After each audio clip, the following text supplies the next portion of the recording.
Ya, hola, un gusto, saludos a todas y todos. Vamos a presentar una iniciativa la cual habla sobre el derecho a un espacio libre de violencia digital. Para realizar esta norma la hemos trabajado en conjunto con diferentes organizaciones como Amaranta, Internet Society, Capítulo Chile y Fundación Datos Protegidos. Ahora me acompaña Cecilia Alejandra Anaí Soto, que se encuentra por Zoom, Karen Denis Vergara Sánchez, que se encuentra acá de manera presencial, y Alejandra Zuleta, que es parte de mi equipo, que está en estos momentos. Esta organización, principalmente Amaranta, se fundó en el año 2018 en Concepción y se centra en temáticas de género, tecnología, diversidades y también derechos humanos. Han desarrollado diferentes investigaciones sobre la violencia digital, también tienen la iniciativa de un proyecto que se llama Aurora, que presenta estrategias de autodefensa digital para las mujeres a través de estudios, talleres y campañas comunitarias. Voy a explicar en sí, bastante breve, como el fundamento de la razón por la cual nosotros creamos, en conjunto con las diferentes organizaciones, esta iniciativa. Las diferentes violencias y agresiones no son nuevas para nuestra sociedad, las cuales, además de manifestarse dentro del mundo físico, estas también suceden dentro de la realidad virtual, donde toman nuevas formas en medio de las características de las plataformas digitales, tales como la instantaneidad, el anonimato y la distancia física. El riesgo de que se desarrollen estas situaciones ha aumentado tanto nacionalmente como internacionalmente, producto de la masividad que ha tenido Internet y su uso en los últimos años, especialmente en el contexto de pandemia, donde hubo un aumento explosivo del acceso a estas plataformas digitales y a Internet.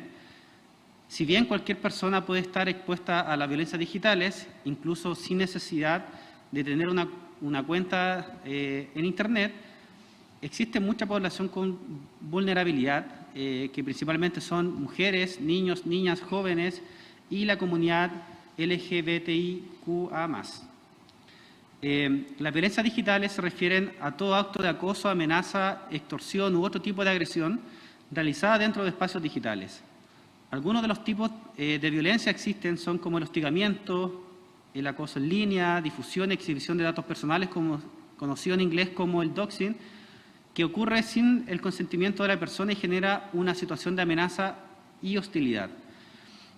Difusión de imágenes íntimas sin consentimiento, ciberacoso, también conocido como el ciberbullying, el grooming, conocido también como el engaño pederasta, ocurre cuando adultos engañan a niños, niñas y jóvenes y generalmente facilitando la violencia sexual, entre otros. Ahora acá la compañera que nos acompaña, Karen, Cecilia, va a explicar parte del trabajo que se ha desarrollado en conjunto con la organización Amaranta. Muy buenas tardes, espero que me escuchen correctamente. Un saludo a toda la Convención Constitucional y a la comunidad que esté viendo esta transmisión. Como mencionaba, mi nombre es Cecilia Ananías y junto a mi compañera que está ya de manera presencial, Karen Vergara Sánchez, somos parte de la ONG Amaranta. La ONG, yo soy la fundadora, Karen es vicepresidenta y esta ONG surgió en Concepción, que es de donde les estoy hablando, en 2018. Surgió, es una organización feminista fundada para investigar, concientizar y educar en torno a género desde distintas líneas y miradas que son las que aparecen ahí mencionadas. Y una de las cuales, en las que más nos hemos estado especializando, especialmente junto a Karen, ha sido violencia digital y especialmente aquella que se funda en género. Desde nuestra formación de pregrado que hemos estado estudiando esto, pero le hemos dedicado más tiempo, más intensidad desde los últimos 5 años. Como mencionábamos, nos centramos sobre todo en la violencia de género digital y a partir de nuestra experiencia y conocimientos que hemos ido reuniendo durante estos años, es que apoyamos a la redacción y presentación de esta iniciativa de norma. Debo aclarar que cuando nos adentramos en esta área no existían cifras ni estudios que dieran cuenta de la realidad nacional. Las pocas cifras que habían provenían de la Superintendencia de Educación y en general lo reducían todo a ciberacoso escolar. Por eso, como mencionaba Francisco Camaño, aunque cualquier persona puede estar expuesta a violencia digital, con conexión o no, lo mencionamos porque hemos visto casos donde se han creado cuentas falsas de personas que ni siquiera tienen redes sociales. Esta no afecta de igual manera a todas las personas y por eso mencionamos estas poblaciones más vulnerables, que somos las mujeres, las personas LGBTIQA+, niñeces y juventudes. Además, los ataques hacia esta población es más personalista, es decir, contra tu inteligencia, tus relaciones, tu sexualidad, tu autoestima completa. Ya habíamos mencionado estos reportes de la Superintendencia de Educación, que si bien buscaban simplemente ciberacoso escolar a secas, ya mostraban que el 73% de las víctimas que habían encuestado eran niñas y adolescentes, es decir, les afecta de forma más desmedida.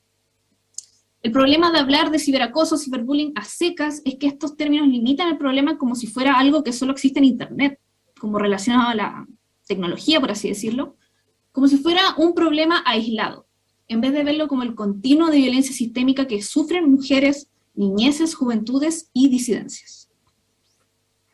Por eso preferimos hablar del concepto de violencia digital de género, si bien esta iniciativa de norma busca abarcar espacios digitales en general sin violencia.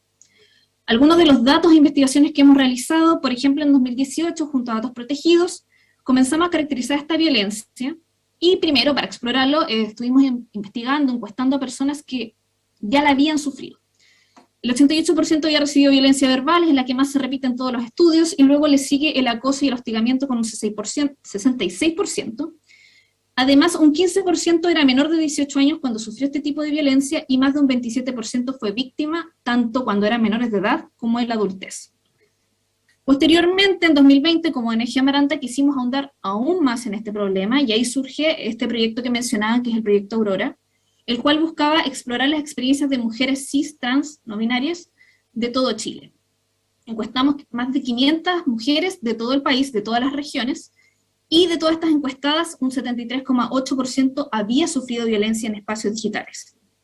Los casos que más se repiten, nuevamente, la violencia verbal, el hostigamiento o acoso, pero también notamos que surgían muchos los casos de envío de imágenes sexuales sin consentimiento, generalmente genitales masculinos, seguido de la difamación, amenazas y la pérdida de cuenta o acceso no consentido. También en 2020, junto con ONU Mujeres Chile y Datos Protegidos, estuvimos investigando en torno a la violencia digital, pero que afectaba a niñeces y juventudes, como también sus consecuencias en su autoestima. Ahí tenemos varias cifras, estoy proyectando solo una de muchas. 22% de las niñas entre 12 y 14 años ya habían vivido violencia digital, y estas cifras se dispararon 41% entre las jóvenes de 15 a 18 años, es decir, ya se duplicaba hacia la adolescencia. En el caso de los niños, entre 12 y 14 años, un 13% ya lo había experimentado, y entre 15 y 18 años aumentaba al 24%. Es decir, esta violencia ya existe entre personas menores de 18 años, aunque claramente se recarga más hacia las niñas. Entre las violencias que más se repetían estaba el envío de fotografías de genitales nuevamente, sin consentimiento, los insultos y las peticiones de tipo sexual que ahí pueden ver proyectadas en la lámina. En el caso de la violencia sexual, afecta de una forma mucho más desmedida hacia las mujeres, si bien también afecta a los hombres. Todos estos informes que les estoy mencionando lamentablemente revelan la impunidad en la que se cometen estas agresiones. Hay un margen muy reducido que siquiera logró que su denuncia llegara a ser recibida, y de ahí que consiguieran alguna reparación o justicia, casi nulo. Esto ocurre especialmente cuando las personas son mayores de 18 años, dado que no hay una legislativa que proteja. Y como ya mencionábamos, esta situación se ha visto incrementada explosivamente en medio de la pandemia, que ya sabemos que vamos hacia los 2 años, entonces por eso es tan grave que esto siga sin regularse. Y bueno, ahora mi compañera Karen Vergara, que se encuentra allá, les va a contar un poco más de los efectos de esta violencia.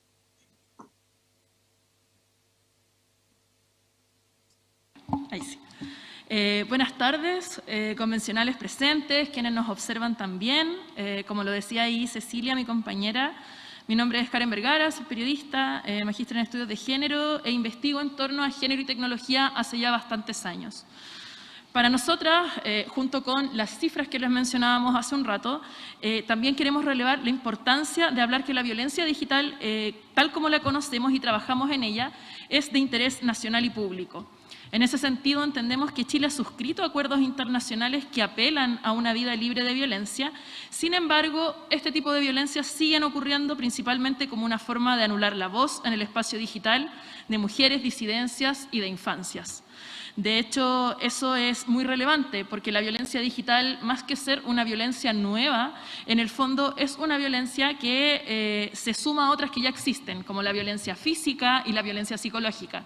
En el fondo, lo que hace Internet y lo que nos demuestra, sobre todo en el periodo de pandemia, es que se transforma en un brazo extendido de otros tipos de violencia.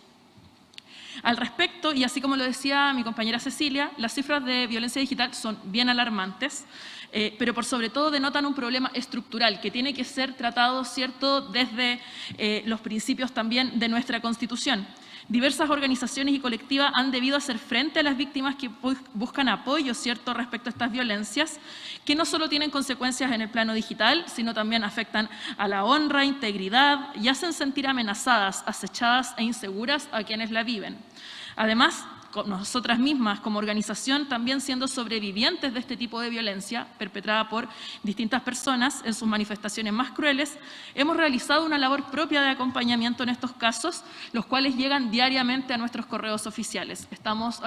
Cecilia y yo estamos casi todos los días entregando primeros auxilios digitales y psicológicos a las víctimas de este tipo de situaciones. Entre las principales víctimas que contabilizamos están adolescentes, mujeres de todas las edades.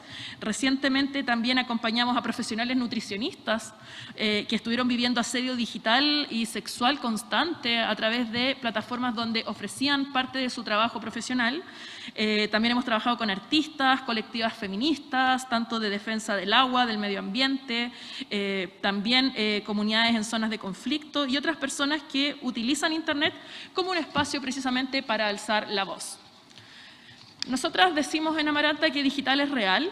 Eso es parte de una campaña que estamos activando y en ella buscamos instalar la idea de que lo digital es parte de nuestras vidas. Esto no se acaba cuando cerramos el computador o cuando desactivamos Internet en nuestro teléfono, ya que vivir violencia en estos espacios tiene repercusiones en nuestro cuerpo y también en nuestra salud mental.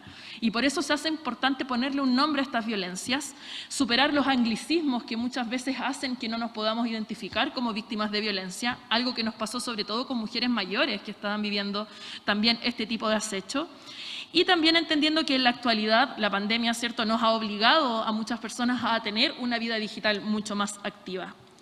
Al respecto, dentro de este proyecto Aurora y bajando a las cifras que mencionaba mi compañera Cecilia, por ejemplo, me es importante revelar que un 82% de las mujeres encuestadas el año antepasado en todo Chile señalaron que los ataques de violencia digital habían afectado también la autoestima, la relación con su cuerpo y que las había afectado emocionalmente. También se sintieron vigiladas e inseguras. Una parte importante de las respondientes señaló también que este tipo de ataques afectó su bienestar físico. Presentaron cefaleas, migrañas, dolor corporal, sufrimiento psíquico que podría considerarse incluso crónico porque permanece en el tiempo, precisamente frente a la impunidad de esta violencia. Al ser un tema desconocido aún, las mismas familias y amistades fomentan la culpa de quienes viven esta violencia.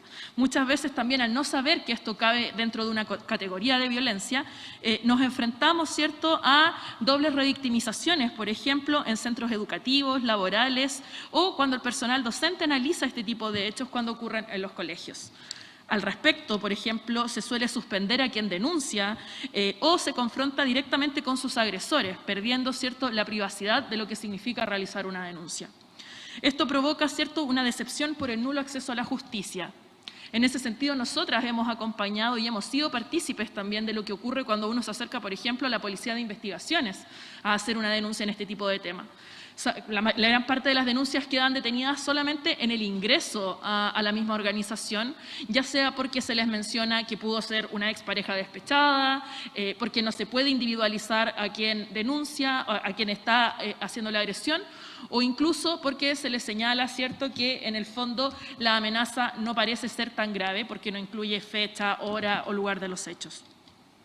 Dentro de eso, y este nulo acceso a la justicia genera, ¿cierto?, una sensación doble de victimización, y para eso nosotras hemos podido combatirla con pilares de acompañamiento básico, como la contención, la escucha activa, no enjuiciar a las víctimas, realizar una labor conjunta también con redes de apoyo vecinales y locales, además de intentar buscar cierto apoyo psicológico al cual se pueda acceder dependiendo también de los recursos monetarios. Pero por sobre todo, y para finalizar, señalarles que quienes nos hacemos cargo de esta violencia digital realizamos una labor en la cual el Estado no se está haciendo parte. Y eso es muy importante, garantizar una vida libre de violencia. Y en ese sentido, ¿cierto?, entender que digital es real y que nos importa. De ahí el interés en la aprobación y en el trabajo también consecutivo en esta norma. Muchas gracias. Muchas gracias. Damos la palabra a Francisco, no ha terminado todavía. No hemos terminado. Agradecer acá la exposición de las compañeras. Y bueno, ante esto, nosotros proponemos que es una gran necesidad en Chile que se estableció en esta nueva Constitución espacios libres de violencia dentro del mundo digital, debido al impacto y avance que ha tenido las tecnologías y cómo las personas pasan cada vez más tiempo dentro del cibermundo, lo que produce que las violencias digitales aumenten y por lo cual se debe intervenir lo más pronto posible ante esta problemática. Acá Cecilia y Karen expusieron los tipos de violencia, estudios, quiénes son los grupos más vulnerados respecto de lo que sucede, y por lo tanto nosotros en conjunto presentamos y proponemos este siguiente articulado. Número 1. Se reconoce el derecho de todas las personas a vivir una vida libre de violencia en cualquier plataforma o medio digital, sin ningún tipo de discriminación, con especial énfasis en las mujeres, niños, niñas, diversidades y disidencias sexogenéricas. Artículo número 2. El Estado promoverá y garantizará el acceso y uso de las tecnologías de información en plataformas o medios digitales, sea libre de toda forma de violencia y agresiones para todas las personas, con especial énfasis en niños, niñas, jóvenes, diversidades y disidencias sexogenéricas. Artículo número 3.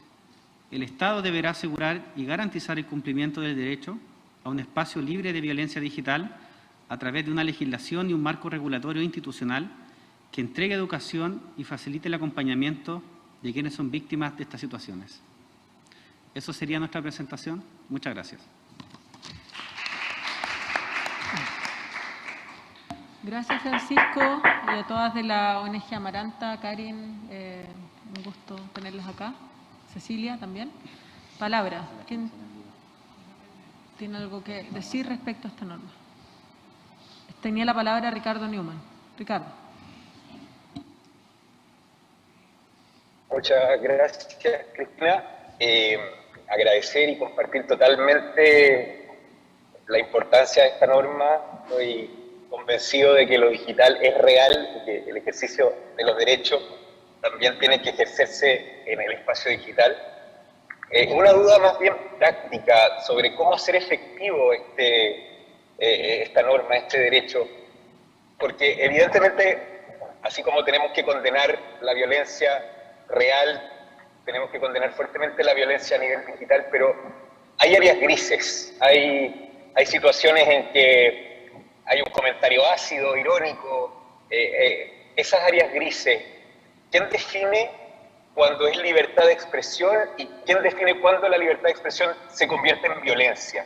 Vamos a hacer efectivo este derecho a través de una remisión a un órgano administrativo, van a ser los tribunales de justicia los que finalmente van a hacer efectiva esta norma. Evidentemente hay casos que son violencia absoluta, pero como digo, hay casos de área gris en donde choca la libertad de expresión con un posible caso de violencia y me gustaría saber quién define esa área gris. ¿Alguien tiene otra pregunta? Ya, respondan, por favor. Gracias. Hola, Ignacio, te voy a responder yo. Principalmente este proyecto y esta norma, en el fondo, se trabajó en conjunto con distintas colectivas que precisamente abordamos tanto la protección de los derechos en Internet como también, ¿cierto?, la violencia digital. Y dentro de eso, para nosotras también, al igual que lo que tú señalas, es muy importante seguir garantizando el anonimato, por ejemplo, y la correcta y libre expresión. Al respecto, lo que nosotras entendemos es que esta norma debería estar, ¿cierto?, dentro de la Constitución, en el fondo para poder acceder a mecanismos civiles de denuncia y acompañamiento, que es algo que la justicia en la actualidad no nos entrega. Al respecto, por ejemplo, y por dar solo un ejemplo, el año pasado se presentaron recursos de protección enfundados en el daño a la honra e integridad respecto a violencia vivida en estos espacios, las cuales fueron desestimadas porque en el fondo se garantizaba que se había vivido esta violencia, pero en el fondo no se encontraba una parte importante de la Constitución ni tampoco de las leyes de cómo hacer efectivo que en el fondo sufriste una vulneración a tu persona. Entonces, para nosotras, este sería un primer paso, ¿cierto?, para nombrar este tipo de violencias, que yo creo que es algo fundamental, y desde ahí poder trabajar también en mecanismos que van abordando desde la educación digital, desde también la educación no sexista, ¿cierto?, que también se está discutiendo y que hay varios proyectos al respecto. Entonces sentimos que más bien tiene que estar garantizada dentro de la Constitución para poder acceder a estos mecanismos civiles de protección a nuestros derechos también. Muchas gracias. Ahora hay palabra de la convencional Loreto Vidal. Muchas gracias. Bueno, lo primero, agradecer pero profundamente esta norma. Creo que es la norma de los tiempos, ¿no? Es una norma que realmente la necesitamos. Estamos en pleno siglo XXI, en la era digital. Ahora, hay una cuestión que yo creo que es bien importante y que tenemos que empezar también a incorporar, y es el concepto de ética digital. Vamos a educar, pero vamos a tener que considerar la educación respecto de ética digital desde la primera infancia, incluyendo también, ¿cierto?, a las familias. Yo creo que la educación y el acompañamiento a quienes han padecido este tipo de violencia, qué duda cabe que es fundamental. No obstante, tenemos que procurar desde ya, y creo que lo dijo muy bien una de las personas que presentó recién, este es el primer paso, ¿no? Es el primer paso, pero tenemos que ir descubriendo poco a poco cómo llegamos al origen de este tipo de violencia. Y el origen de este tipo de violencia es que en todos los ámbitos de la vida hemos ido dejando de alguna manera preterido el concepto de la ética y la moralidad colectiva que estamos construyendo. Entonces creo que ahí hay un trabajo que también tenemos que considerar, y yo creo que por ahí un poquito podemos ir avanzando. Es súper valioso visibilizar esto porque la verdad, y lo digo con un sentido de realidad, dentro de nuestro mismo espacio como órgano, también igual se han levantado algunos estudios respecto de distintas formas de violencia que también recaen lastimosamente más en nosotras las mujeres que en los hombres, ¿no? En la forma como somos tratadas a través de diferentes plataformas digitales. Por lo tanto, creo que ahí vamos a tener que buscar la manera, poco a poco, ¿cierto?, porque esto es una progresión, de ir meternos a un laboratorio. Voy a hacer una analogía: vamos al laboratorio y vamos viendo cómo vamos desarrollando la cura, ¿cierto?, para ir sanando esto que nos ha estado pasando, que hemos perdido a través de las plataformas digitales. Como no tenemos al otro que actúe de alguna manera como neurón espejo y que de alguna forma regule nuestro actuar, consideramos que todo vale y que todo vale lo mismo. Yo creo que ahí tenemos que hacer un trabajo, pero es muy valioso, ¿no? La validez de esto que se propone es poner en relieve un tema que recién parte, ¿no? Porque el ciberespionaje, el cibercrimen, el ciberacoso, todo aquello son cosas para los que no estaban preparados, y por eso quizás no se hace nada, pero ahora es tiempo de hacerlo, y esta es una muy buena oportunidad para replantearnos. Así que muchísimas gracias, muy valorable, digamos, este trabajo bello que han hecho a lo largo del tiempo además. Muchísimas gracias. Muchas gracias, Loreto. ¿Alguien más tiene la palabra? Carlos Calvo, por favor. Sí, Francisco y colegas, ¿no? Un comentario de tipo general que me llama la atención ya en varias normas que hemos visto, que muchas se centran en la sanción, menos se centran en la fortaleza, y en una mirada que vaya abarcando todo. Me explico. Si nosotros cambiamos radicalmente nuestra concepción de educación y lo situamos en las fortalezas que tienen los educandos y que aprendan, por ejemplo, a conocer su cuerpo. Estuvimos conversando en la mañana respecto a eso. Si aprenden a conocer su cuerpo, a valorarlo, ciertamente que disminuye inmediatamente cierto tipo de violencia. Si aprende a seguir lo que siente en su ser, que es colaborar con el otro, compartir con el otro, la violencia entre ellos también desaparece. ¿Disminuye completamente? No, porque no somos perfectos. Pero sí que se reduce posiblemente de manera drástica, porque sabrán tomar medidas y sabrán también defenderse, no necesariamente de manera agresiva. Por lo tanto, ojalá en esta norma como en las otras logremos integrarlas para centrarnos en algunos muy poquitos puntos que le dan la fortaleza que tiene todo esto. Esta norma no la veo yo separada de la que vimos en la mañana del cuerpo. Están unidas, son expresiones distintas. Entonces tenemos que apuntar a clavar muy poquitos clavos de tal manera que lo podamos hacer con precisión y que queden firmes. Gracias. Muchas gracias. Damos el espacio para la respuesta, por favor. ¿Comentarios? Dentro de algunos comentarios referentes precisamente a lo que se señalaba, entender que, claro, gran parte de la violencia digital, sobre todo que enfrentan niños, niñas, adolescentes y mujeres menores de 35 años, tiene que ver con la ciberviolencia sexual. Y en este caso también parte de un punto muy importante, el cuerpo de las mujeres utilizado como territorio de conquista, que es un término que hemos utilizado dentro de los feminismos, ¿cierto?, para enunciar cómo el cuerpo de las mujeres finalmente es siempre el territorio y el espacio donde se vulnera, se mancilla y se humilla. Y en lo digital tampoco es distinto en el fondo. Si bien niños, niñas, hombres y mujeres sufren violencia en estos espacios, el componente más potente de esta violencia lo enfrentan mujeres y disidencias. Y eso tiene que ver precisamente también con una visión morbosa todavía del cuerpo de las mujeres, porque en el fondo cuando hay, por ejemplo, difusión de archivos íntimos, siempre conocemos las fotografías de ellas, nunca conocemos las fotografías de los hombres que también participan habitualmente de este tipo de intercambios y de compartir cierta información. Y al respecto entendemos que esto también tiene que ir ligado con una educación no sexista, también con una idea, ¿cierto?, como del cuerpo, ¿cierto?, desde la temprana edad, en el sentido de, en el fondo, ir derribando, ¿cierto?, también estos estereotipos que se le asignan a hombres y mujeres a la hora de su crecimiento, de por qué pareciera ser que en los WhatsApp, por ejemplo, de compañeros hombres se trafican este tipo de imágenes, se trafican este tipo de contenidos realizados en memes, en fotografías íntimas, incluso en la usurpación de fotografías, entre otros tipos de situaciones. Y eso es algo que está pasando en la actualidad y no va a dejar de pasar. Y yo creo que un trabajo mancomunado entre educación, ¿cierto?, una educación laica, no sexista, con un enfoque de género, y por otro lado también reconociendo con normas como la de este tipo, ¿cierto?, lo que se está viviendo en los espacios digitales, vamos a poder nombrar esta violencia. Y yo creo que ahí quiero hacer el énfasis. Es muy necesario poder nombrarla.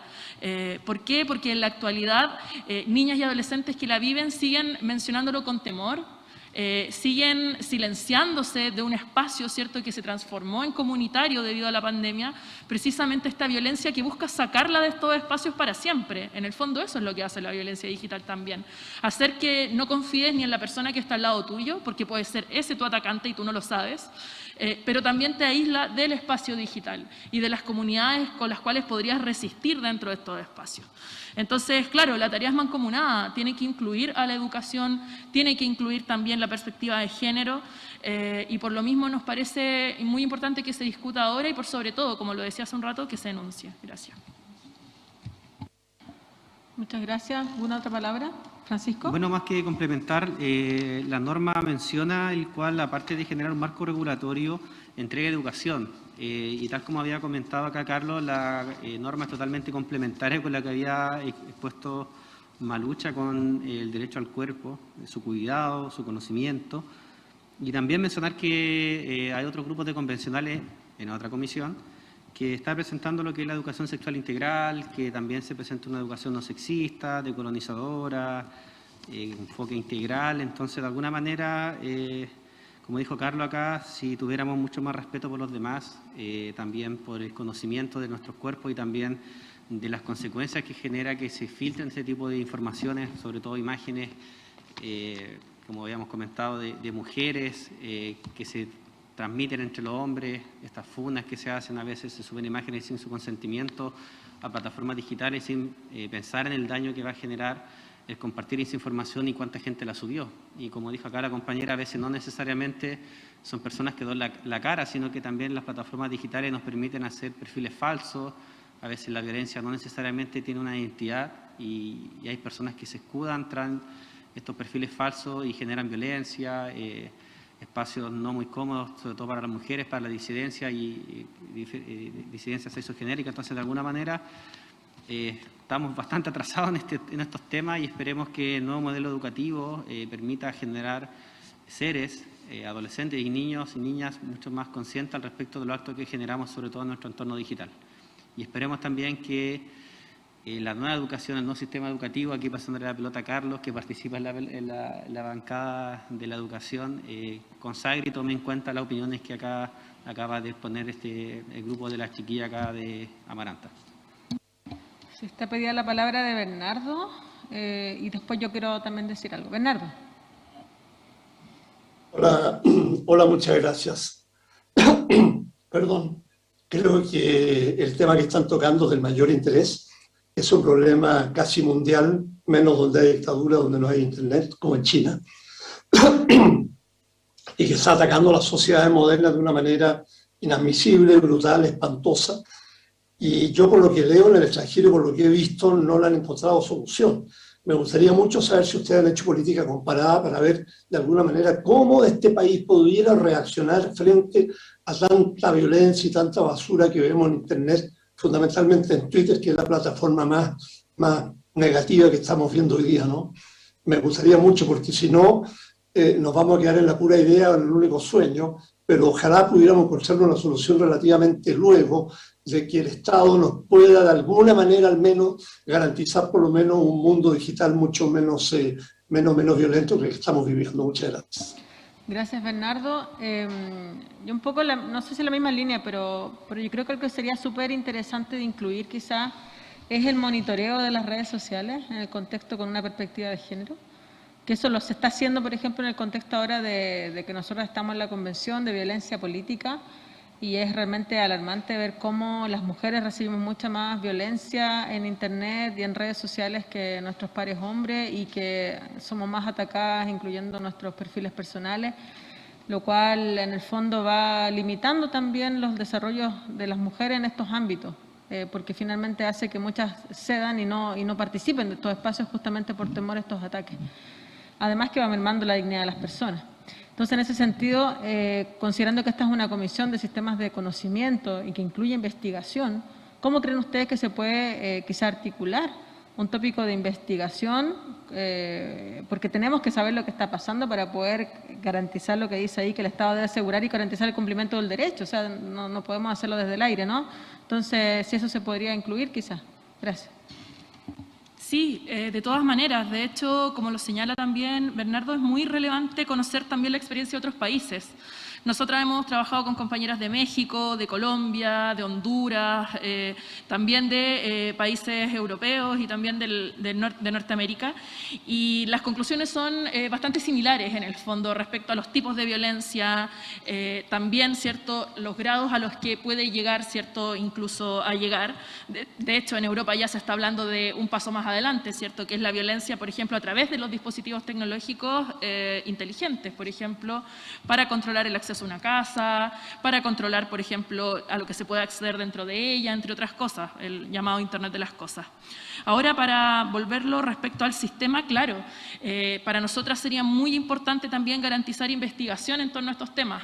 Nosotras hemos levantado investigaciones con mucho esfuerzo, de hecho, y principalmente gracias a fondos internacionales que nos han apoyado en esta campaña, porque a nivel nacional, ¿cierto?, la investigación en tecnología ha estado muy ligada a las carreras de matemáticas, STEM, pero se olvida también que hay un componente muy importante implicado con las ciencias sociales, que es también en el área donde nosotras nos desenvolvemos. Entonces, los estudios que hemos realizado han podido mapear la experiencia de mujeres, por ejemplo, alrededor de 500, 1000.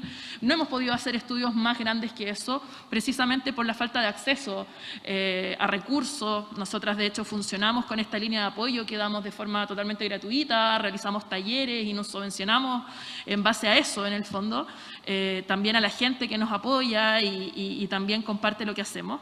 Y referente a eso mismo, nos hacen falta más mecanismos para poder seguir investigando esta violencia. Cuando aparece un nuevo tipo de violencia, por ejemplo, ¿qué características tienen las violencias en los últimos años? Por ejemplo, nosotras que venimos mapeando esto desde el año 2017, las plataformas donde se ejerce violencia han cambiado mucho. Por ejemplo, Bernardo, al principio era Facebook la principal plataforma de violencia. Rápidamente migró a Instagram para los jóvenes, a TikTok, en las mujeres ha derivado, ¿cierto?, sobre todo políticas en Twitter, como lo señalaban, y así. Entonces, es algo que tiene que ser monitoreado e investigado todos los años. Y no por ello, como lo decía hace un rato y lo quiero volver a reforzar, no con ello implicando, ¿cierto?, vulneraciones a la libertad de expresión en lo absoluto, sino como una forma de investigar, ¿cierto?, de qué forma se están dando esas violencias en la actualidad y qué podemos hacer también, ¿cierto?, para combatirlas y, por sobre todo, para poder trabajar desde infancias, adolescencias y personas adultas también respecto a este tipo de situaciones. Y en eso es muy importante un diálogo entre la ciudadanía, las organizaciones de la sociedad civil y también el resto de los países para que podamos ir intercambiando experiencias referentes a estas materias. El año pasado, por ejemplo, Comunicar Igualdad en la Argentina lanzó una investigación bien importante que incluyó Uruguay, Chile también, que se llamaba ¿Es posible debatir en medio de discursos de odio?, donde nosotros también participamos, y las cifras son muy alarmantes. O sea, las mujeres políticas que utilizan plataformas para comunicar, ¿cierto?, sus trabajos han sido duramente amenazadas, criticadas, expuestas a violencia sexual digital, entre otras también vulneraciones. Entonces nos parece muy relevante que precisamente se investiguen este tipo de situaciones y que en base a eso podamos nombrar, como decía hace un rato, estas violencias y accionar mecanismos de reparación y justicia. Muchas gracias. Tiene la palabra Cecilia. Complementando un poco lo que menciona mi compañera de la ONG Amaranta, sí, definitivamente hemos estado dialogando con compañeras de otros países. Sabemos que no hay tantas normativas a nivel internacional, pero sí hay algunas experiencias, como en México.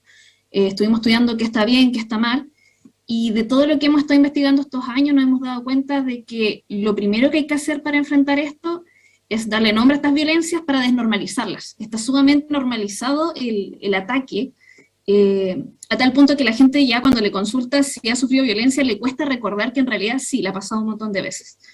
Ir cerrando lo más que podamos el vacío legal, porque cuando uno revisa foros donde se suelen atacar a mujeres, se jactan de que no pueden hacer nada, de que no hay nada que esté ahí cubriendo este vacío, que solamente tengan cuidado de no amenazar, porque eso sí está cubierto por la ley. Entonces, por eso es tan importante como ir nombrando, ir incorporándolo a mecanismos civiles. También levantamos un proyecto de ley que también presentamos hace poco para ir cerrando el tema a nivel penal. Y claro, como comentaba la compañera, sin claramente cercenar la libertad de expresión, sino teniendo mucho cuidado con esto. Quiero agregar también, porque lo han preguntado cuando hemos hablado de estos proyectos, por ejemplo, cómo se puede fiscalizar esto a la larga. La gente tiene como mucha esta noción de que te puede estar atacando a alguien de la otra punta del mundo, pero generalmente cuando es violencia digital en Internet, el atacante suele estar sumamente cerca, suele ser alguien cercano a la víctima muchas veces reconoce, porque tiene información de ella, de él o de cualquier persona, muy cercana, por eso se denota que es alguien de tu entorno. Entonces, es precisamente estos casos los que queremos partir cubriendo. Y definitivamente sería un tremendo avance, o sea, estaríamos dando un avance tremendo, y mandando una señal al resto del mundo. Eso quería complementar para lo que decía mi compañera. Gracias, Cecilia. Le damos la palabra a Malucha Pinto, que está por Zoom. Hola, muchísimas gracias. Agradecer al equipo, a estas dos mujeres corajudas y a Francisco por esta norma. Si bien la he visto replicarse en otras que se han presentado a otras comisiones desde la colectiva feminista, en fin, creo que es de suma urgencia y que hay que ser muy creativo. Fíjate que soy la segunda mujer más agredida de aquí de la Constituyente a través de redes sociales y puedo compartir mi experiencia que uno va generando un cuero duro frente a la vulgaridad, frente a los improperios, insultos, descalificaciones y mentiras además. Pero ese no es el camino. El camino es que realmente podamos construir un cuerpo legal, porque no es la idea de que vayamos adquiriendo este cuero duro, porque de algún modo este cuero duro y de tanto escucharlo y de tanto verlo, vamos normalizando y naturalizando una situación que no lo es. Vivir en un clima de violencia, digital o no digital, es algo que no podemos permitirnos como país. Entonces, aquellos vacíos que tenga en términos institucionales o legales, un poco lo que decía Ricardo, bueno, ¿cuál es el límite? En el fondo, ¿qué es? ¿Cuándo se convierte en violencia? ¿Cuándo estamos transgrediendo la libertad de expresión? En fin, es algo que de verdad como sociedad tenemos que hacernos cargo de empezar a pensar en esto y generar caminos muy específicos que no existen, por supuesto, porque estos son esto justamente estamos hablando de los nuevos temas, que no son nuevos porque ya están ocurriendo hace tiempo, pero son nuevos para los cuerpos legales, para políticas públicas, para normas constitucionales. Así es que yo aplaudo, agradezco y creo que hay que juntarse también para ir definiendo justamente ese otro espacio, que es bajarlo a cosas muy concretas que ocurran y reflexionar de manera muy abierta respecto a estos límites o no límites, de hasta dónde. No es posible que las mujeres, porque en realidad pucha que nos toca a las mujeres, nos sintamos así de vulneradas permanentemente. O sea, cualquier declaración que uno hace, por ejemplo, yo ya quiero ni leer porque son una diatriba de improperios completamente injustificados muchas veces, arbitrarios, etcétera. Así es que muchas gracias y sigamos trabajando en esa línea. Muchas gracias, Malucha. Bueno, si no hay más comentarios, agradecemos la presentación a la ONG Amaranta, a todas ustedes, compañeras, y a Francisco por esta necesaria norma que viene a enriquecer nuestro funcionamiento en la comisión y, por supuesto, que esperemos que le vaya bien y llegue a ser norma constitucional. Muchas gracias.